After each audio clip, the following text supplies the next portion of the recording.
जय गुरुदेव। परम पुरुष गुरुदेव जी, जय गुरुदेव नाम।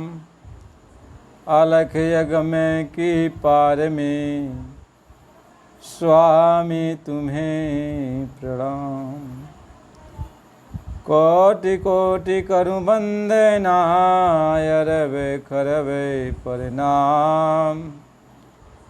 चरण कमल बिसरू नहीं, जय गुरुदेव नाम। परम पूज्य स्वामी जी महाराज के चरणों में कोट कोट प्रणाम। आप सभी प्रेमी भाई बंधुओं सबको सादर जय गुरुदेव। आज का जो सत्संग है, हम इस सावन के महीने में नाग पंचमी क्यों मनाते हैं। वैसे तो अपने अपने रीति रिवाज के अनुसार सभी लोग नाग पंचमी का त्यौहार मनाते हैं। नाग देवता की पूजा करते हैं, उनको दूध पिलाते हैं, लावा चढ़ाते हैं। हर तरह से जो है नाग देवता को खुश करने के लिए, धन धान लक्ष्मी की प्राप्ति के लिए और सारी शुभकामनाओं के लिए सब लोग एक नाग पूजा करते हैं। संत मत के अनुसार हम नाग पंचमी का त्यौहार क्यों मनाते हैं, कैसे मनाते हैं। ये सावन का महीना है। सावन का महीना एक खुशहाली का महीना होता है कि ये आत्मा सावन का महीना यानी अब इसका जो है ये आत्मा अपन तरुण अवस्था को प्राप्त हुई है, यानी मानव शरीर इसको मिला, अभी जवानी की अवस्था इसकी आई है। चारों तरफ खुशहाली है, हरियाली है। अब ये आत्मा इसी में अब इसको जो है नाग देवता को अपने बस में करना है। महापुरुष ये समझाते हैं कि जब तक आप पंचमी, इसलिए कहा जाता है कि सावन की पंचमी को, यानी 5 ये नाग होते हैं, 5 नाग जिनको काम क्रोध लोभ मोह अहंकार कहा जाता है। इनको सावन की पंचमी के उजियारे में, यानी आपके अंदर एक उजाला पैदा होता है, अंतर में एक प्रकाश होता है, यानी वो नाम की मणि जलती है। नाम की मणि जलती है तो उसी नाम की मणि के उजियाला में, प्रकाश में हम ये 5 नाग को अपने बस में करते हैं और ये 25 नागिन को रक्षा बंधन के अवसर पर इनको बांध देते हैं।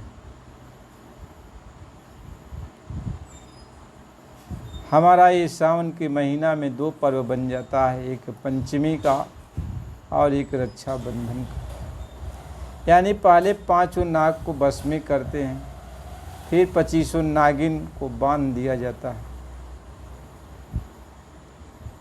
इसलिए नाग पंचमी का त्यौहार मनाया जाता है।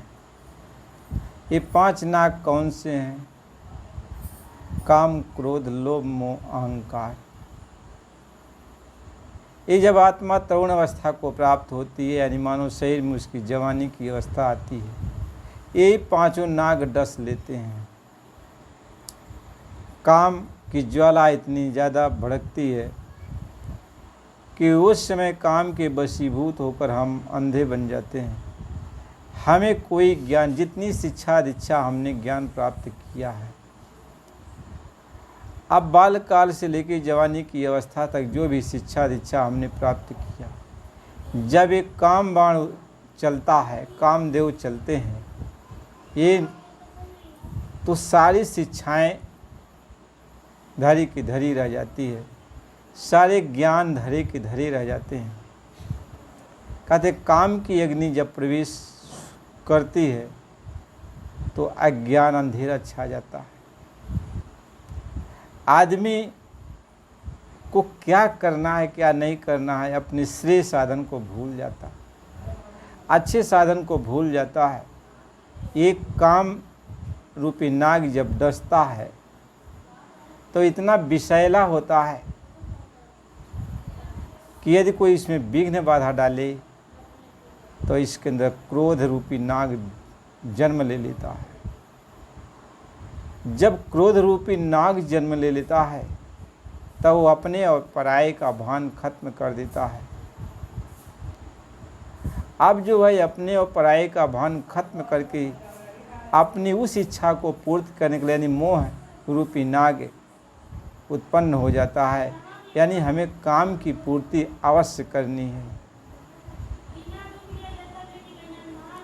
काम की पूर्ति अवश्य करनी है। अब जब तक वह पूर्ति हमारी हो नहीं जाती, हमारे अंदर लोभ रूपी नाग उत्पन्न हो जाता है कि चाहे जितना कोई कुछ भी कहे, लेकिन जब तक उसको हम लोभ प्राप्त नहीं कर लेंगे तब तक हम यत्न करते रहेंगे। और जब यत्न करते रहेंगे और कोई विघ्न बाधा आती है तो अहंकार सामने खड़ा हो जाता है कि आवे कोई बाधा हम उसको रोक लेंगे। ये पांचों नाग प्रकट हो जाते हैं और इंसान जो है इन्हीं नागों के वशीभूत होकर के अच्छे बुरे कर्म में लग जाता है। अब एक बार जब पांचों नाग इसको डस लेते हैं तो ये जहर उतरता नहीं, जीवन पर्यंत ये जहर उतरता नहीं। ये नाग के डसे हुए इंसान कभी भी सचेत नहीं हो पाते, हमेशा जो है मोह रूपी रात में सो रहते हैं, यानी अब उसी नशे में वो पड़े रहते हैं। वही जहर चढ़ा रहता, हमेशा काम व्यापता है उनके अंदर। अंत समय तक काम जागता रहता है, अंत समय तक उसकी पूर्ति। ये पांचों नाग जो है हमेशा उसके साथ रहते हैं। कहते हैं ये कारे ने सब जग खाया और सतगुरु देख डरी। इस कारे ने, इस नाग ने पूरे संसार को खा गया। एक बार बस उत्पन्न होना, जब तक ये नाग उत्पन्न नहीं होते, नाग जब तक प्रकट नहीं होते, हम अपने धर्म कर्म का निर्वाह करते हैं।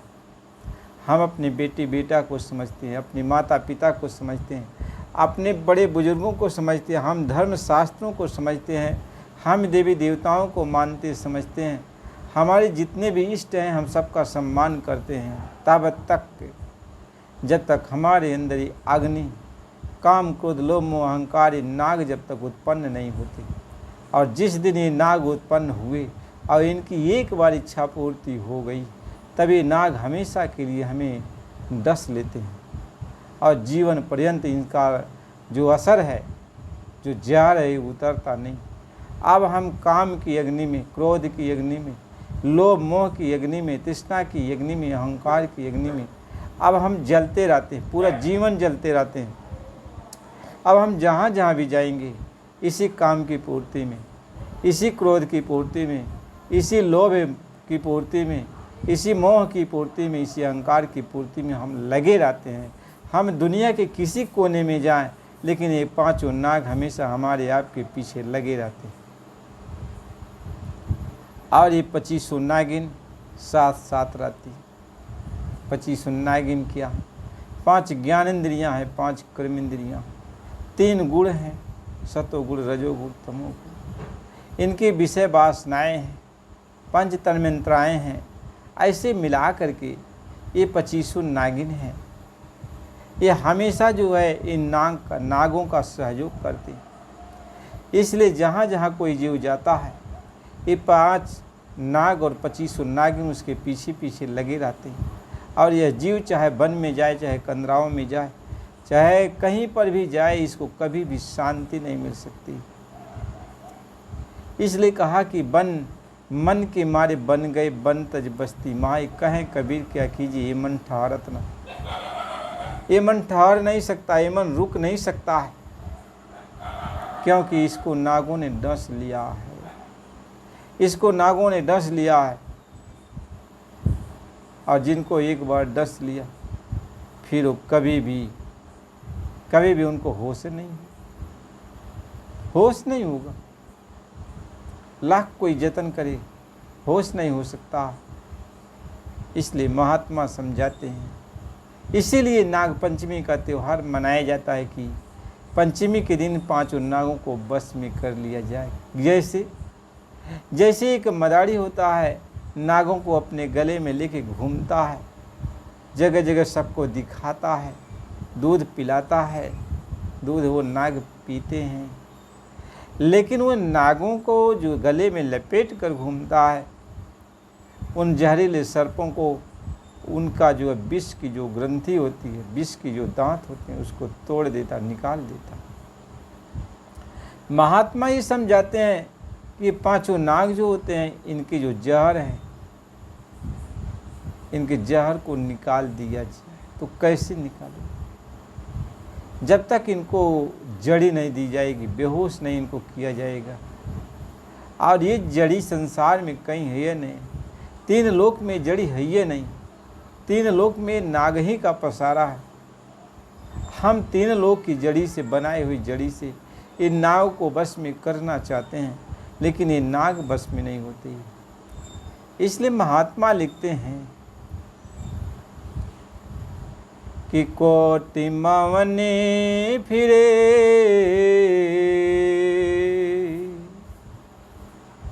कोटि मवने फिरे, कोटि बाघंबरी, बधमुखी और नखी लाखों लोह लंगरी। कहते हैं लाखों करोड़ों ये मौनी जोगी बाघंबरी दिगंबरी हर तरह के लोग अनेकों उपाय करते हैं इससे नाग बस में हो जाए। लेकिन ये नाग के ही अस्त्र हैं, नाग के ही औजार हैं, इससे नाग प्रसन्न होता है, नाग जो है बस में नहीं होता। आप जप करोगे तो भी, तप करोगे तो भी, पूजा पाठ करोगे तो भी, कुछ भी करो, ये नाग आपके बस में नहीं होने वाले। इसलिए महात्मा समझाते हैं कि मन जो है ये नागों का सृजनहार है, नागों का रखवाला है। मन से ही नाग उत्पन्न होते हैं, मन से ही विषय जागते हैं। मन रूपी इच्छा, मन रूपी ये नागिन जो इसके अंदर उत्पन्न होती है इच्छा, वो नागिन का रूप बनाती है। और मन के अंदर से नाग भी उत्पन्न होते, जो 5 नाग हैं, काम, क्रोध, लोभ, मोह, अहंकार। ये मन जब आप किसी की तरफ लगता है तो दृष्टि के द्वारा, कानों के द्वारा, नाकों के द्वारा ऐसा उसका स्पर्श करता है कि अंदर उसके विकार पैदा होते हैं, ये नाग जन्म लेते हैं। इसलिए कबीर साहब ने कहा, बाबी कूटे बावरी सांप न मारा जाए, अब मूर्ख बाबी ना डसी सर्प सबन को खाए। यानी यदि आप ये सोचो कि शरीर को ताड़ना देने से, जब तब पूजा पाठ करने से, नाना प्रकार के उपाय करने से ये नाग और नागिन बस में हो जाएं, तो कहते हैं वह उसी तरीके से है जैसे कोई बिल हो, उसके अंदर सांप चला गया हो, आप बिल को पीटते रहो। लेकिन जब पीटना बंद कर दोगे तब वो फिर नाग निकल के आपको डस देंगे। इसी तरीके से जब तक आप शरीर को कष्ट देते रहोगे, तकलीफ़ देते रहोगे, जब तक पूजा पाठ में लगे रहोगे, तब तक तो ये लोग शांत रहेंगे। लेकिन जिस दिन तुम्हारा तप खत्म हुआ, जब तक पूजा पाठ खत्म हुआ, फिर उसी दिन से ये निकल करके फिर आपको डसना चालू कर देंगे, डसना चालू कर देंगे। इसलिए कहें 3 लोक में बसता काल, 3 लोक में काल है। यानी जहाँ जहाँ जाओ वहाँ काल ही है, ये नाग ही तो हैं जो आपको डस लेंगे। इसलिए 3 लोक में बसता काल, चौथे में रहे नाम दयाल। इसलिए नाम की जड़ी इस 3 लोक में नहीं है, ये चौथे लोक में, अपने देश में, सचखंड में है। अब वहाँ से कोई संत महात्मा जब आते हैं तो नाम की ही जड़ी लेके आते हैं, जिससे 5 नाग और 25 नागिन सुघर मर जाते हैं, ये बेहोश हो जाते हैं। वो नाम की जड़ी वो संत ही लेके आते हैं। इसलिए कहा, सतगुरु ने मोहि दीनी अजब जड़ी, सोए जड़ी मोहि प्यारी लगत है, अमृत रस न भरी। और काया नगर अजब रंग मंगला। तामे गुप्त धरी पाँचों नाग 25 नागिन, सूंघत तुरंत मरी, सतगुरु ने मोहि दीन ही अजब जड़ी। कहते या कारे ने जग सब जग खाया, और सतगुरु देखी डरी, गुरु जी मोहि देने अजब जड़ी। कहते जब वो गुरु आएंगे, वो संत आए, महात्मा आएंगे, वही इसे काम को लोभ अहंकार मन रूपी ये विषैले नाग को बस में कहने के लिए वही नाम की जड़ी इसको सूंघाते हैं। नाम की जड़ी सूंघा कर इसके विषैलेपन को समाप्त करते हैं। तब ये आत्मा फिर होश में होती है, जागती है, चेतन अवस्था में होती है। तब ये समझती है कि हम कहाँ से आए, हमको कहाँ जाना, मैं यहाँ क्या कर रही थी, इतना समय हम क्यों भटक रही थी। तब आत्मा ये सोचती है, आत्मा तभी विचार करती है। इसी को सावन का महीना कहते हैं कि सावन का महीना यानी खुशहाली का समय आया, जवानी की अवस्था आ गई है। यदि महात्मा मिल जाएं, संत सदगुरु मिल जाएं, तब तो नाग पंचमी का त्यौहार, रक्षाबंधन का त्यौहार आप मना लोगे। गुरु के द्वारा आप राखी बनवा लोगे, आपकी रक्षा हो जाएगी। गुरु के द्वारा ये पाँचों नाग 25 नागिन जो है इनके प्रभाव समाप्त हो जाएंगे। लेकिन यदि सतगुरु नहीं मिला तो कह तिनको सावन काला नाग, तिनको सावन काला नाग, और धै धरी डांसे लागे आग। और जिनके पति परदेश संवारी, तिनको सावन कैसा आया। कहते जिनका पति परदेश यानी जिनको सतगुरु नहीं मिले, नाम नहीं मिला, उनके लिए सावन कैसा आया। कहीं सब सखिया हिल मिल के गावे, और मानो उनके अग्नि समावे। सखिया तो झूला झूल रही और इनको लगता है कि इनको अग्नि लगी हुई है, क्योंकि सखियों को सतगुरु मिल गए, नाम मिल गया, अब तो हिल मिल करके जो है झूला झूल रही है। लेकिन जिनको सतगुरु नहीं मिला, इनके लिए सावन काला नाग की तरह डस रहा है। जिनको कंत मिलाप है, तिन मुख बरसत नूर, और घट शीतल हृदय सुखी, बाजे अनहद तूर। कहते जिनको कंत से मिलाप हो गया, सतगुरु से मिलाप हो गया, उनके अंदर तो परम सुख है, परम शांति है। उनके ऊपर नूर ही तो नूर बरस रहा है, चमक रहा है उनका चेहरा। उनके घट के अंदर शीतलता आ गई है, और मालिक के गाजे बाजे सब बज रहे हैं। महात्मा तो इस बात को समझाते। इसलिए प्रेमियों, सत्संग बहुत जरूरी है। हम सत्संग वचन को जब सुनेंगे, अमल करेंगे, तभी तीज त्यौहार का मतलब हम समझ पाएंगे। वैसे तो अपने अपने हिसाब किताब से लोग तीज त्यौहार मनाते हैं, हर तरह से लोग मनाते हैं। जैसी जिनकी भावनाएं हैं उस तरीके से लोग अपना मनाते हैं, और हम सभी भावनाओं का सबकी कदर करते, इज्जत करते हैं। इसलिए जिस भी तरीके से रीति रिवाज से लोग अपना ये सावन के महीने में नाग पंचमी का त्यौहार, रक्षाबंधन का त्यौहार लोग मनाते हैं, हम उसका आदर करते हैं, सम्मान करते हैं, इज्जत करते हैं। सबको रक्षाबंधन की पंचमी की शुभकामनाएं भी देते हैं। अपने अपने रीति रिवाज से तौर तरीके से आप लोग मना